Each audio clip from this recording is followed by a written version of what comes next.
welcome this evening to our panel discussion entitled, rather ominously, but I think entirely warrantedly,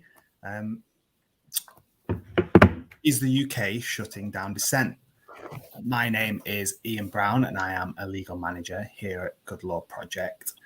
For those of you who aren't familiar with the work of Good Law Project, we're a not-for-profit campaigning organisation that uses the law to protect the interests of the public. We work on a range of issues and we have a particular focus on campaigning and projects which seeks to uphold democracy. And as we all know, protest is an important strand of democracy, just as going to the ballot box and voting is. Last year, Good Law Project published legal advice which highlighted the excesses of the then Police Crime Sentencing and Courts Bill. That bill has now made its way onto the statute book and has introduced a new legal regime which includes new restrictions and potential criminal offences for those organising and attending protests. Beyond legislative change, the government has sought to deploy rhetoric which portrays protesters as threatening mob rule and undermining the rights of a so-called law-abiding majority. However, only in the last few days, we've seen effective protest actions march on. We've seen immigration raids halted by community involvement in Peckham and widespread efforts to prevent deportations to Rwanda in the government's latest harebrained and cold-blooded scheme on the immigration front. So that brings us to the questions of the day. Where are we now when it comes to protest? What do these new laws mean for protest and protesters in the UK? And importantly, what should we all be doing about it? To discuss those issues, we are joined this evening by an esteemed panel, each of whom will bring their own expertise and experience to the questions that we've posed. We'll hear from activist and author Dr. Shola mos-shogbamimu, former Chief Superintendent of the Metropolitan Police Palm Sandhu, environmental campaigner and founder of Extinction Rebellion Roger Hallam, and barrister at Garden Court Chambers Tom Wainwright. Now, if the spirit of protest takes you and you wish to stage a sit-in, you want to heckle me, you'd like to glue yourself to the road or something of that ilk, unfortunately, we won't find out about that because we are conducting an online panel. But what we will know and what we encourage you to do is to ask your questions through whatever channel that you're watching this. If you're on Twitter, you can do it on Twitter, YouTube, or our website. And they'll get to me and I'll be able to put them across to the panel. First, I am now going to introduce Dr. Shola. Shola wears many hats. She's an activist, a political commentator, a social organizer, an author, a public speaker and leader. She's a solicitor of England and Wales and a qualified New York attorney. Shola founded digital publication Women in Leadership to drive positive change on topical issues. And she's published last year her first book entitled This Is Why I Resist, which uses real-life examples to explore the deep roots of racism and anti-Blackness in the UK and the US. Shola, it's a pleasure to have you on with us today. Thank you. As I mentioned, your book is entitled This Is Why I Resist. How important is it to have protest as a mode of resistance to you and to your activism more broadly? I mean, without a doubt, the right to protest is a fundamental democratic right and the bedrock of progressive change. It's tried and tested over time. History tells us this, our present shows it, and our future is quite frankly going to be dependent on our right to protest. The reality of this is that right to protest is the people's power to demonstrate. the people's power to hold government and those in authority to account. And this is why this government is attacking our right to protest. Rather than tackling injustice, they seek to suppress dissent.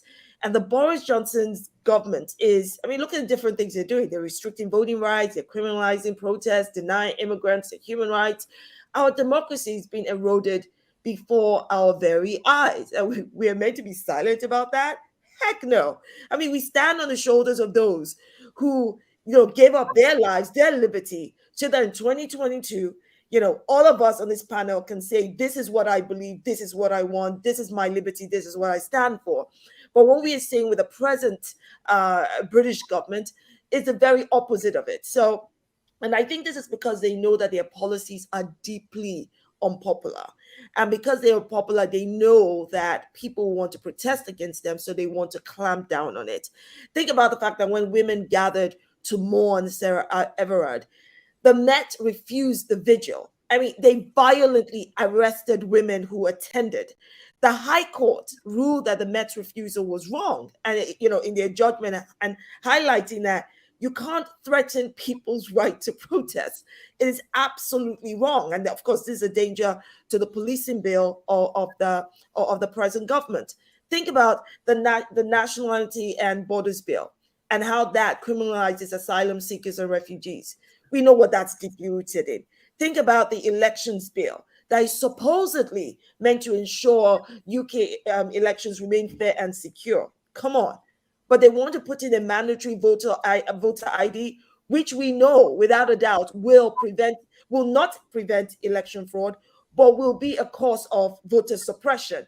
And then you think about the police crime sentencing and courts bill, an attempt to clamp down all of us, people like me that want to say, heck no, you can't do that. And you think about the wording they use, things like, well, if it causes serious disruption, and the definition of serious disruption will ultimately be determined by Priti Patel. Everything is going to be serious disruption to her. Any form of dissent will be serious disruption to her. So I think the bottom line is this. We must understand that what is happening in our society today is nothing other than an erosion of our rights.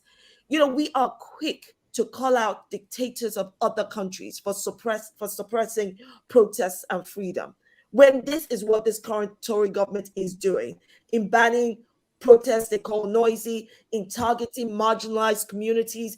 That's what they're doing. And we cannot allow that to happen. So I'm going to leave everyone with this question. What's your right? What does your right to dissent and protest mean to you? What value do you place on it? If you place no value at all, by all means, say nothing, be quiet. Your silence will be consent. You're giving them consent to come over and dictate whatever the heck they want into your life. That's you. But if you put value on your right to dissent and protest, like I do, then I say every single person, we must defend our liberty and democratic right to protest. And that must be every day, 24/7, 365 days a year. There's no rest. This is not a hotel you can check in and check out of. Thank you, Shola. And I think we'll return to those themes throughout the evening. Next, could I introduce Pam Sandhu? When Pam retired after 30 years of service with the Metropolitan Police, she had risen from constable to chief superintendent, and she was the highest ranking Asian female police officer in the Met's 189-year history. In that time, Pam worked in counterterrorism, on the prevent strand, in community policing, in crowd control, crime prevention, honour-based crimes, and more. She was a senior officer on duty when drummer Lee Rigby was murdered in the streets of Greenwich in London. And Pam has been trained as a public order commander, managing marches and demonstrations. Pam's also, I should say, the author of a book, Black and Blue, which details her experiences and challenges she faced while working for the Met. Pam, we're grateful to have your perspective in this discussion. What's the reality of policing protests? what is the struggles that the police forces of this country face when encountering protest marches and similar demonstrations? For police officers in this country, it's a very, very difficult balancing act, because policing has become more and more political, and the decisions that are being taken are more and more political. In the past, police have been able to use discretion when managing marches, when managing disorder, but that does seem to have been changed and eroded as police crime commissioners came in, who are politicians, as the Home Secretary has taken more and more powers in making those decisions. So there are issues. And one of the issues that I'd just like to go back to is when you're that police officer and you're trying to manage the march, and you've also got your local community as well, who don't necessarily want those people there, because at the moment we're talking about climate and we're talking about marches that a lot of us feel strongly about and we all endorse and we support. But sometimes you have those marches that people don't want, and that's the racist marches. Because after Lee Rigby was killed, there were a lot of people who came into the London, the Greenwich area, who wanted to disrupt the community, who genuinely, and I hear what you're saying about hardworking communities. These were hardworking local people who were being almost attacked by these outsiders. So there's a fine balancing act. And also there's a fine balancing act with your own morals and your own values, because we policed the Black Lives Matter. A number of officers took the knee. They were criticised for that afterwards.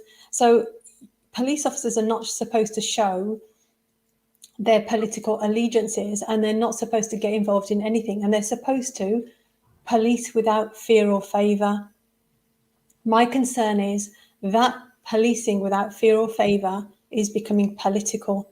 And one example of this is the proposed changes for stop and search. It's already too wide. The powers are there for police officers to use properly, appropriately, with respect. And that's not happening now. So all of a sudden, to widen that net, so that almost you're almost going back to the sus laws, which were pre-PACE, pre-1984. And that to me is a huge worry. So I will represent the view from the policing side, but I will also represent how I feel as a person, and how sometimes there is a huge conflict between the two. And just to follow up on that a little bit, you mentioned that police are expected to do their job without fear or favour. Putting aside the changes in the laws, which are obviously happening, do you think that the political culture of the UK has made that more difficult in recent years, or has that always been a problem for police when they're managing protests? There's always been a problem with policing, and some individuals who are in policing who shouldn't be. The majority of police officers are good, hardworking individuals. But as the politics have become more and more at the front, because you've got politicians who are hiring and firing senior officers. The Commissioner of the Metropolitan Police is hired by the Home Secretary. You've got police crime commissioners who are affiliated to political parties, who are hiring and firing chief constables up and down the country. So straight away, if you're going to lose your job, if you do, or if you behave in a particular way, or you manage a march in a particular way, that is going to affect your decision-making. That operational decision-making is not going to be solely focused on what's best for the police, the community, and local people. Thank you very much, Pam. I'm going to, at this point, bring Roger in. Roger Hallam was an organic farmer before going on to spend 5 years researching the dynamics of mass mobilisation at King's College. He is perhaps best known for being the co-founder of Extinction Rebellion, which are one of the most high-profile climate crisis movements in the world. He argues that peaceful public disruption is effective and justified in the face of the potential social collapse that we face, given the escalation of the climate crisis. Roger himself has been putting his money where his mouth is. He has been involved in many acts of civil disobedience himself, leading to over 30 arrests and 3 periods of imprisonment. Roger, as is theme today is the author of a book. That book is called The Common Sense for the 21st Century. Only Nonviolent Rebellion Can Stop the Climate Breakdown and Societal Collapse.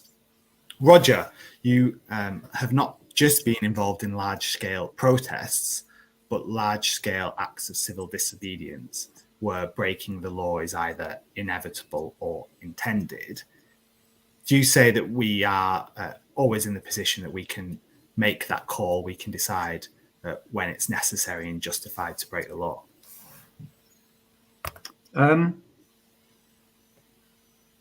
Well, I just wanted to start by saying, there is a long-standing debate about protest and disruption in democratic societies, and we all know the general landscape of that, which is, people have a right to protest and cause disruption in a democratic society. And then the other side of the argument is you have there's also the right not to be disrupted, as you might say, as just been mentioned. So usually in these debates, there's a sort of, discussion of some sort of liberal middle ground, and everyone goes away feeling very happy about their, moderation in such matters. So that's all well and good. That's nothing to do with what's going on in Britain or in the world in 2022. In 2022, this year, we've had, 32 years of being told by the global scientific community that we're heading towards civilizational collapse. And now that process is broadly locked in. I'll just quote, I don't want to give a big lecture on the climate crisis, but just for those who are open to looking at reality, I'll just quote from arguably the top 3 global experts at the top of their field. James Hansen last year said the idea of us staying under 1.5 degrees is unadulterated bullshit. Ex-head of NASA swearing. Then we've got Johan Rostrom, the top director of Potsdam Institute, saying if you go over 2 degrees, you're going to almost certainly go to 3 degrees. 3 degrees is 2 billion refugees. You can think about what that means. And lastly, there's our own Sir David King, former chief advisor to the British government, scientific advice to the British government, saying last year, we have to act quickly. What we do, I believe, in the next 3 to 4 years will determine the future of humanity.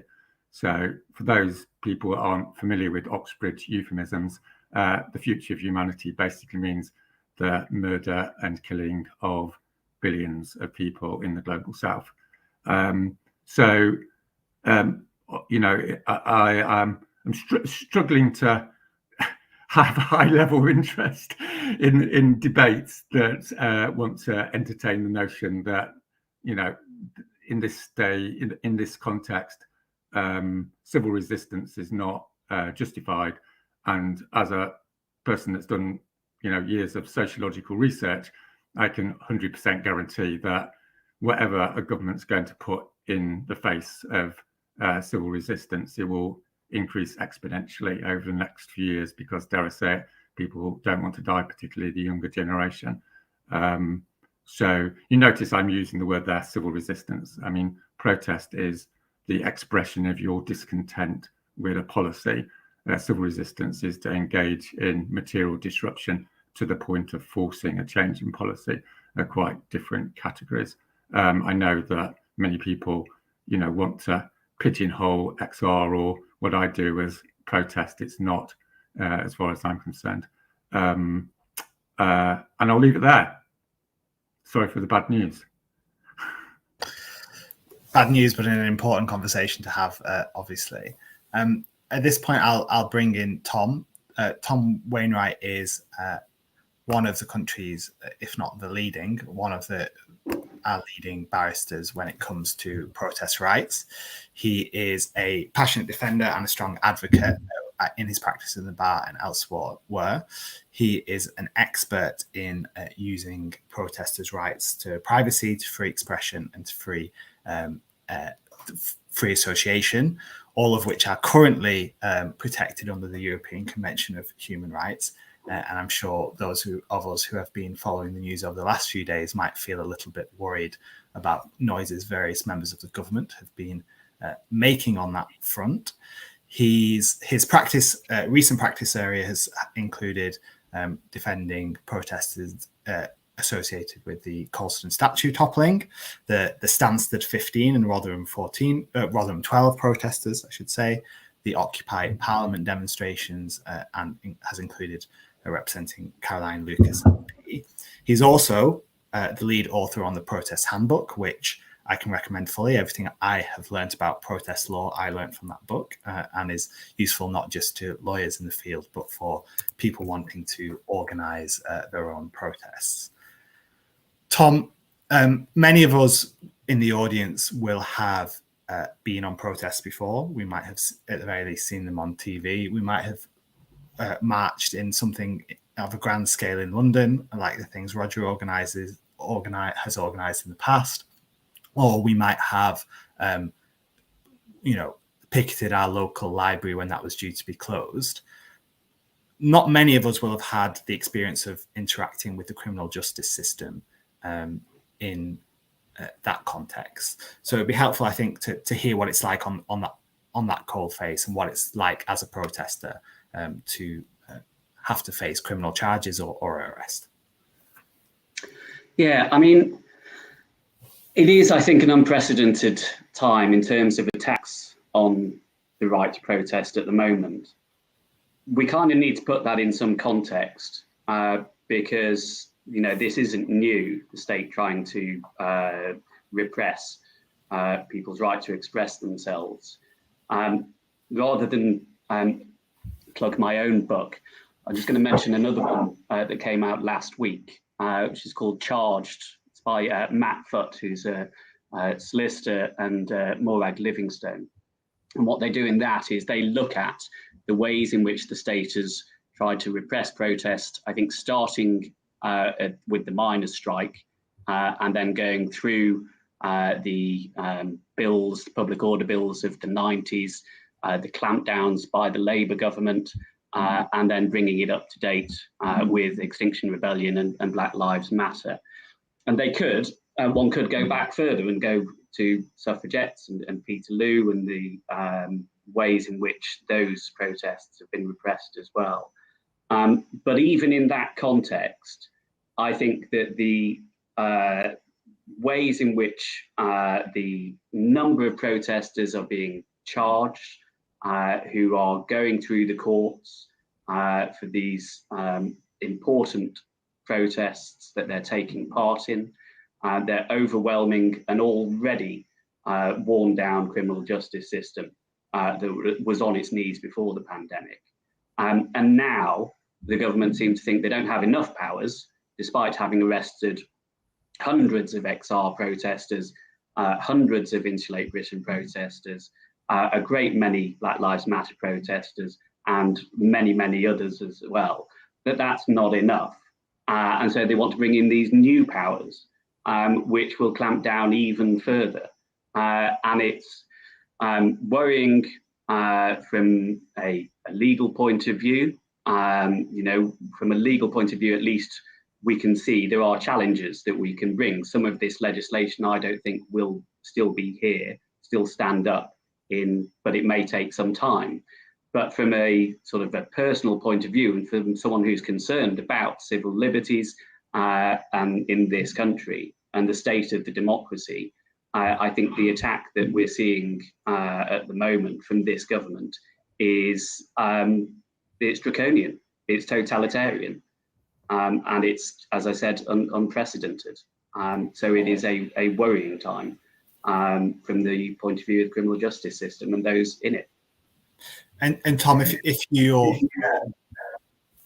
willing to, would you be able to give us a précis on how the law is changing? Will the reality change for someone who does want to attend the protest? What kind of different circumstances might either attendees or organisers have to bear in mind when attending or organising a protest? Sure. I mean, everyone's approach will be different. There will be some people who will be aware of the risk of arrest, whether it's an existing offence or a new offence, and it may not make a difference. But like we saw with the student protests back in 2010, 2011, we saw people protesting for the first time, and that was brilliant. And we saw an Extinction Rebellion, a number of people I've represented who were protesting carrying out acts of civil disobedience, for the first time, and people from all walks of life who are engaged in that. And that's fantastic to see that it is so broad and so many people coming at it for the first time, because it's so important. But just to give one example, the police can put conditions on a protest, and that's already in place. And if you knowingly, if you know about those conditions and you breach them, then you commit an offence. That's the current law. One of the changes, and this is just one of many, and it's not necessarily the worst, is that it will be the position that if you ought to have known that there were conditions on a protest, then you will commit an offence if you breach them. So if the protest has got conditions to stop at a particular time, to take place in a particular area, that'd be limited by a number of people, and there are issues with those already, don't get me wrong, but people at least have to be told that before they can be arrested and taken to prison, and taken to the police station, potentially charged, potentially convicted. The new changes mean the obligation is on you. There's no explanation as to how it is that one goes about it. It's this idea that this ridiculous idea that there's always someone in charge of organising a protest, and it's a focal point, and it cannot be some organic thing. And we saw that was wrong. The action taken the other day to block the deportation van, I think it was the Telegraph sent someone down there afterwards to ask to speak to the organiser. And the community just said, what are you talking about? There is no organiser. And so who it is you're supposed to speak to find out that there's conditions, because there may be police officers on the ground, there may not be. These conditions can be imposed in advance.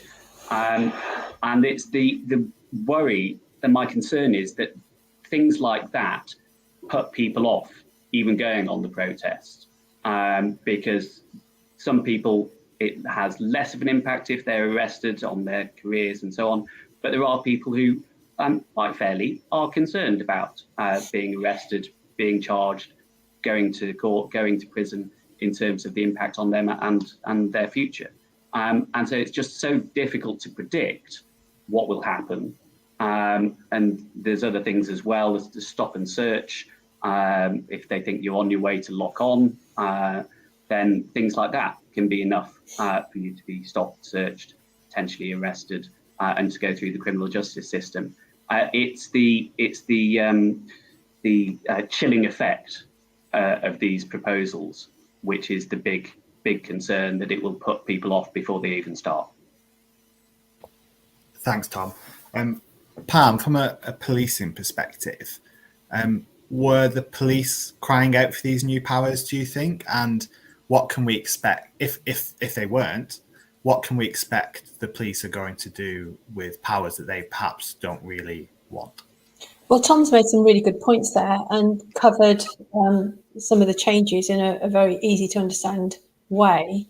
But what hasn't been reflected is the fact that in the past, when conditions were set on marches, demonstrations, people would cover their ears so that they would pretend that they didn't know. So it's not as simple as how are they expected to know? Because, at times you'd give people pieces of paper and they'd tear them up and they say they weren't aware. So police officers don't normally just run into a crowd and arrest people. They'll use loud hailers, they'll use piece of paper, they'll shout at the crowd and say, you're not supposed to be here, before they implement that arrest. And then moving on to the stop and search, I totally agree with Tom in that was not needed.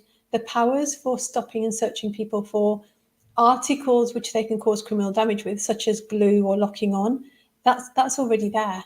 That wasn't needed. And all this is going to do is assist in certain people, certain minority groups being over-policed. And that has been the issue for many, many years, and that's where the trust and confidence has been eroded.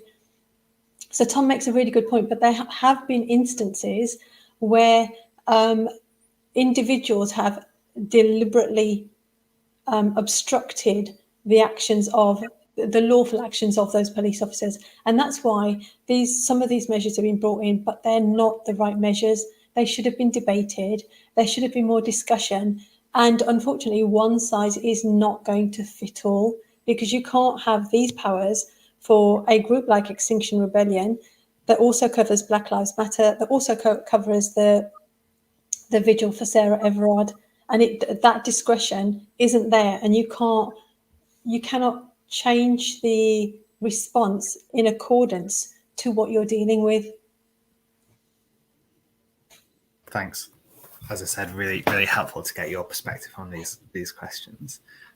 Shola, we've heard from Tom and Palm about the threat of disproportionate policing for certain people, and also certain communities, I should say, and also the chilling effect that might have on attending your first protest, going to your first political action. Is there a feedback loop here into communities who face greater policing and who might have the most to say in terms of wanting political change and conducting direct action? I think that these communities have already been saved.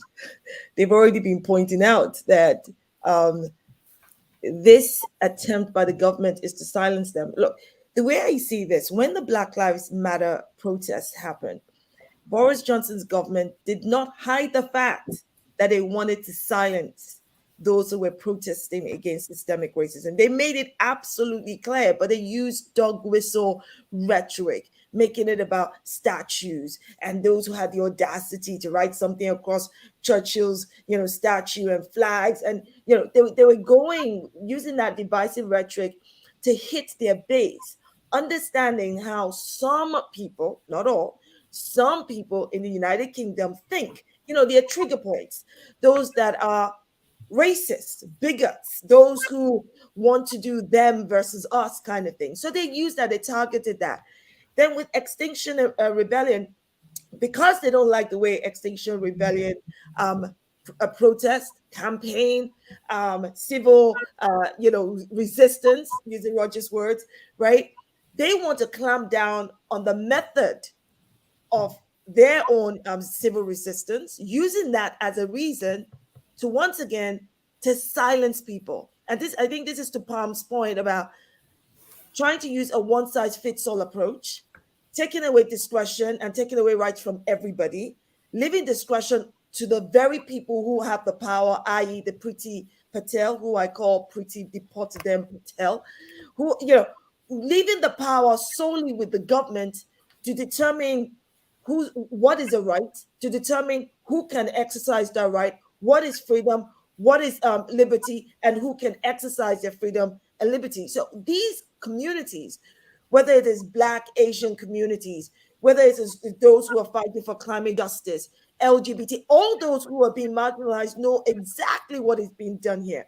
But in my own opinion, I think that a lot that we get from this bill stems from the government's angst against the Black Lives Matter protest and against Extinction Rebellion, i.e., you know what? We don't like you people. We don't like what you stand for. You need to shut me the heck up. So we're just going to tell everyone to keep quiet because we've got such deeply unpopular policies.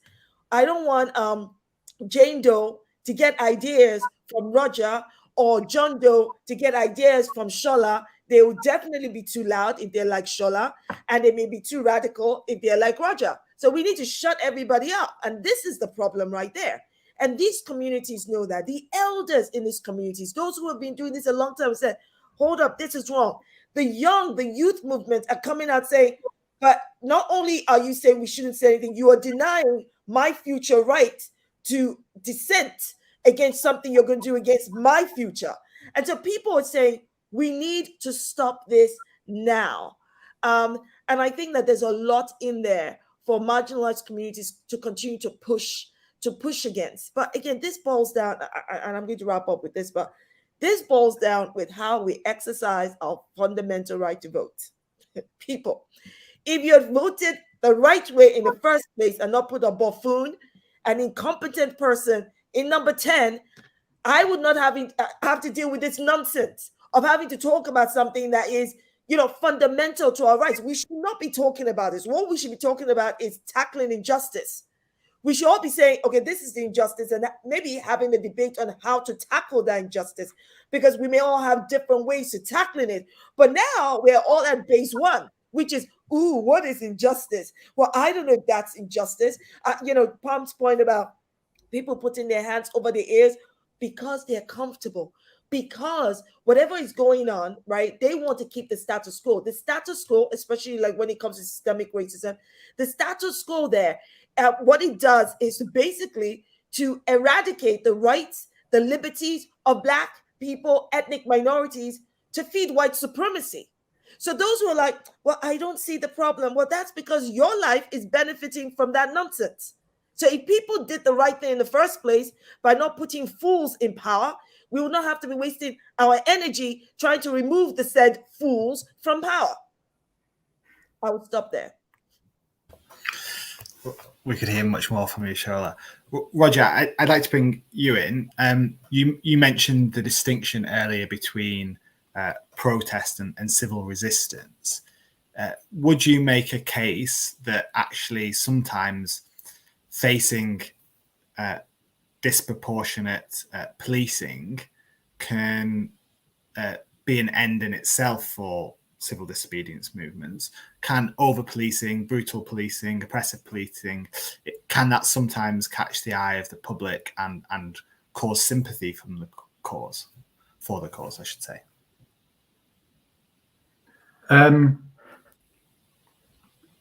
Yeah, well, sociologically speaking, as you might say, the history of social struggle has sort of two dynamics. One is that the state represses people, and that creates a dampening of resistance.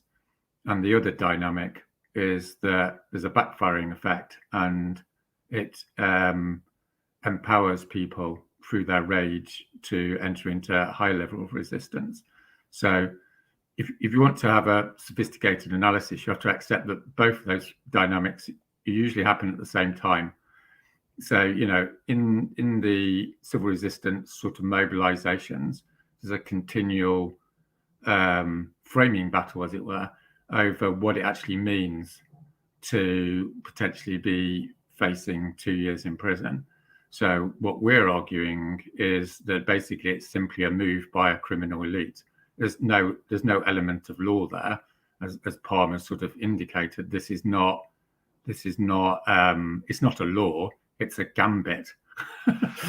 In other words, they're only going to enact it to the extent that they think they can get away with it. And of course, to a certain extent, it's just a poker game, because they know that if enough people challenge it, they simply won't be able to put 200 people in prison for 2 years, for instance.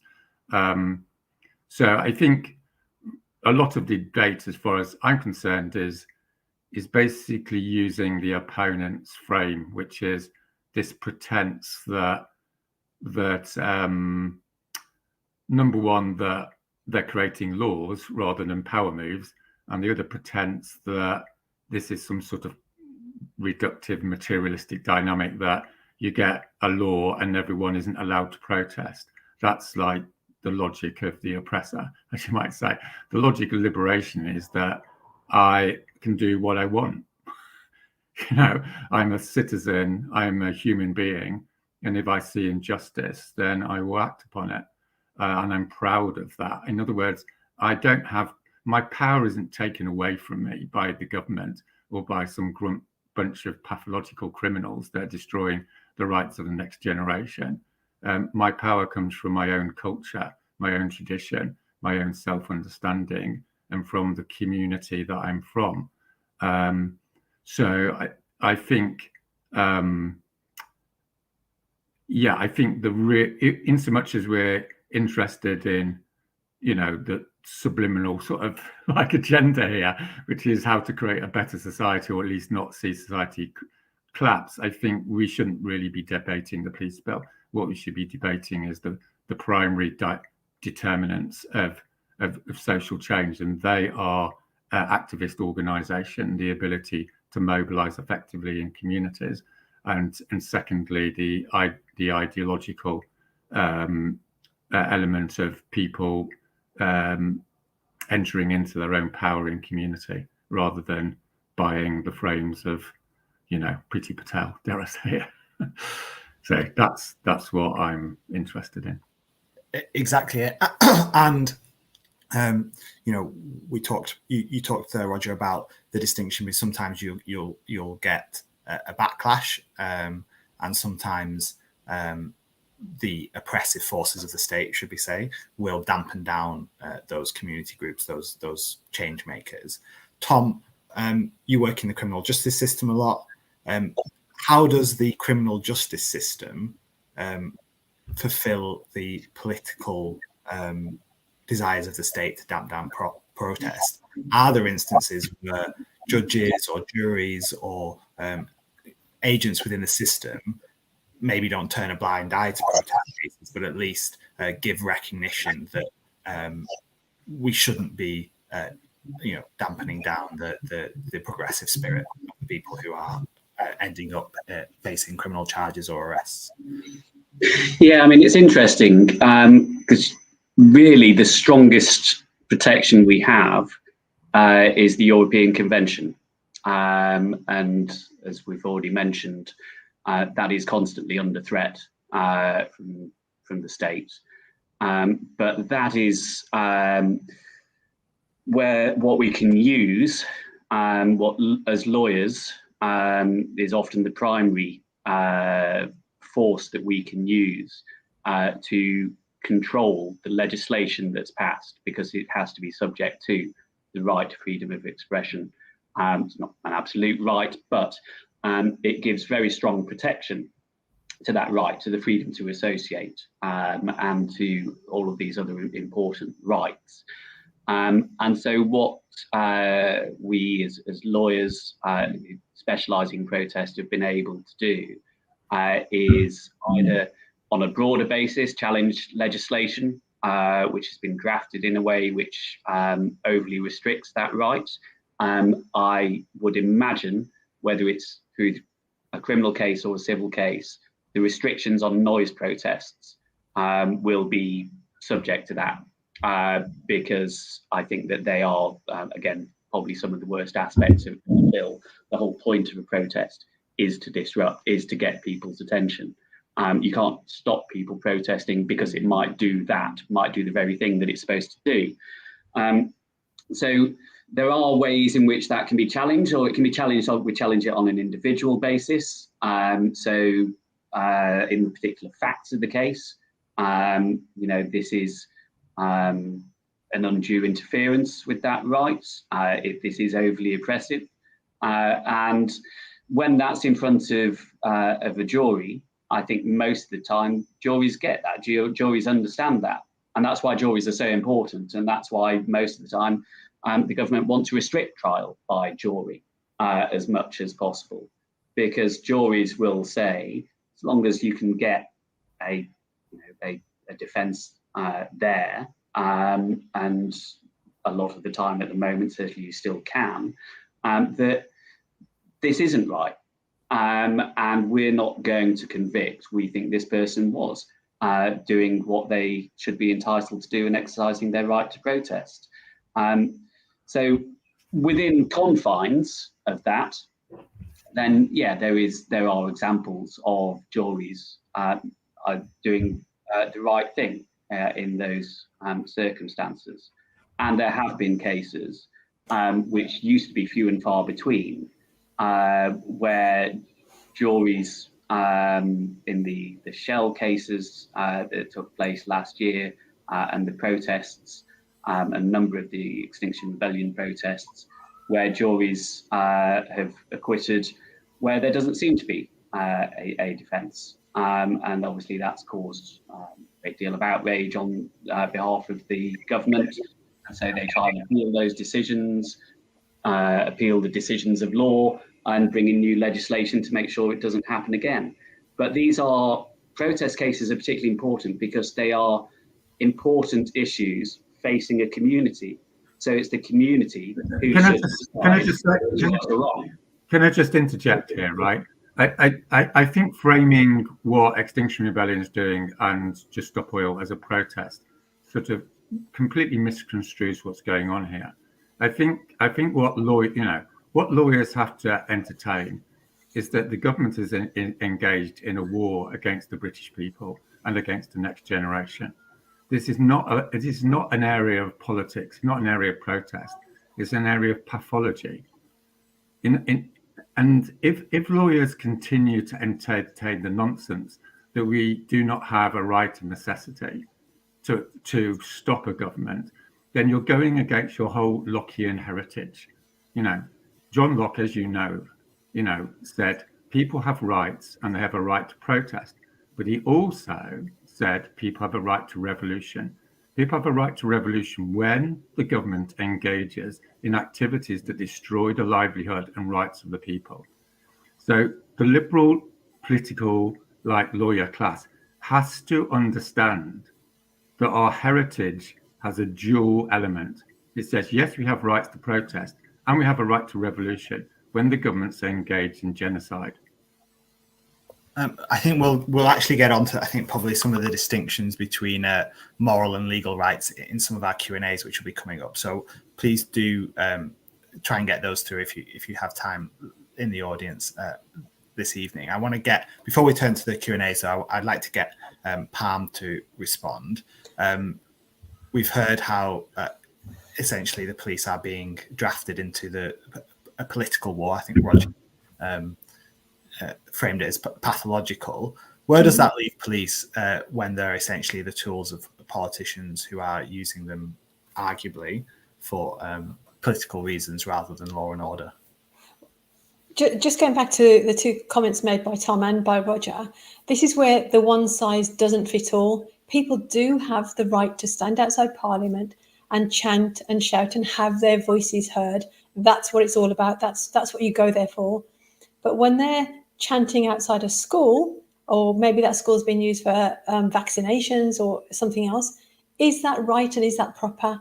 There are other ways of demonstrating, there's other ways of protesting, and maybe I'm using the wrong words, but as a police officer, it's really difficult to use the legislation that is being proposed and put discretion into it, and you do become a tool of the state. And unfortunately, the state is taking more and more of that decision making away from operational policing. So that's when you can't use common sense, and common sense seems to have just been filtered out completely. So there's distinctions between the types of protests, the types of marches, the types of demonstrations, and I'm not sure that this legislation or what we're looking at, what we're discussing, it's too wide a subject. You cannot use the same tools for every single situation. I agree with Palm's summation about that. I just wanted to add, just on the other side, is that giving discretion to the police, if it's good police, yes, that would give me a whole lot of comfort that, okay, the police, they've got discretion, they know it's not a one size fits all. But the problem is that you and I know we don't trust the police. And when I say we, I know it sounds like a collective we, but the reality is, from marginalized group to marginalized group, whether it's women, whether it's Black people, we do not trust the police. And the police have given us resounding reasons not to trust them. So giving them discretion actually makes me feel more, oh my God, what kind of police are we going to, because you just don't know how that power, that discretion would then be used when the power they do have is being used disproportionately against people like me. Sheila, would you rather that power was with the politicians and Priti Patel, or would you rather there was a borough commander who was me? I was a borough commander who understands the community, understands my local people and what their needs and wants are and how they are being used or oppressed. So would you rather, and policing is changing, And I was in policing for 30 years, and I was one of the people who was the loudest, most vocal.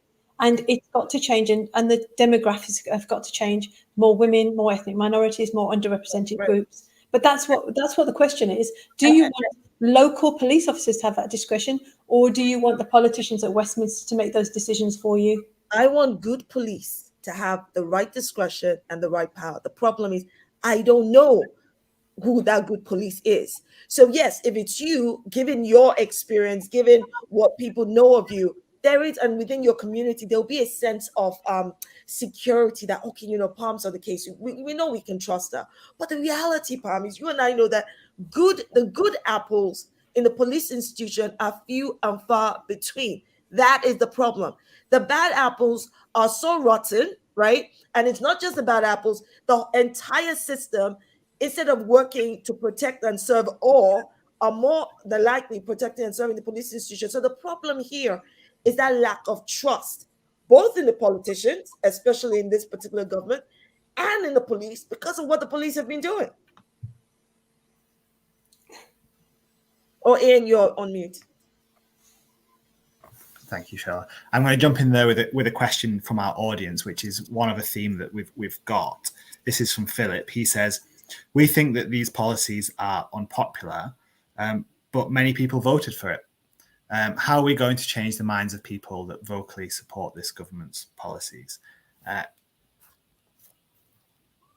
Roger, I'll ask you to respond to that first. How do we deal with the fact that there is, in some arguable ways, a democratic mandate against some of the specific causes that we might want to protest for, or cause, in your case, perhaps civil resistance to? Well, I think there's two things to consider. First of all, with all due respect to the electorate is not God in moral terms. There's plenty of electorates historically that have agreed with the genocide of other people, not least with regard to slavery, not least with regard to the Vichy regime, with regard to Jews. Like, electorates are not the final word on any notion of morality. Often they are, of course, but not always. So it's perfectly legitimate to go against majority opinion when majority opinion is objectively immoral. So that's the first thing to say from a moral point of view. In terms of a strategic point of view, the dynamics of civil resistance are fairly well established, and civil disobedience. Basically, when a group decides that a society is taking the wrong path, sort of objectively, as you might say, then there's a lot of resistance to that, and it's very unpopular.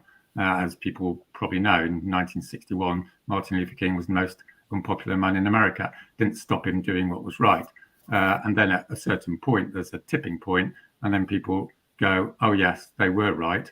And then you flip from being enemy number one to people putting statues of you in Parliament Square. So, the general rule of thumb is you have to keep going and push through all the people who are, advising you to calm down and, accept the status quo, because sooner or later, if you are right, then you'll be proved to be right. The sort of sting in the tail, of course, is that with the climate crisis, you only have 3 years to prove the point, which completely transforms the strategic environment in ways that most people, don't want to accept, but they will over the next 3 to 4 years. I'll predict that for you. Thank you, Roger. Does anyone want to respond to that? Yes, if I can add on to what Roger said. I don't know about you. So this is me responding to Philip now. I don't know about you, Philip, but you see the words change the minds. Oh, that just boggles, because it just feels like you're going to be spending the rest of your existence trying to change the minds of people and change the hearts of people. Look, and you're not going to get much further. I'll give you as an example. Systemic racism.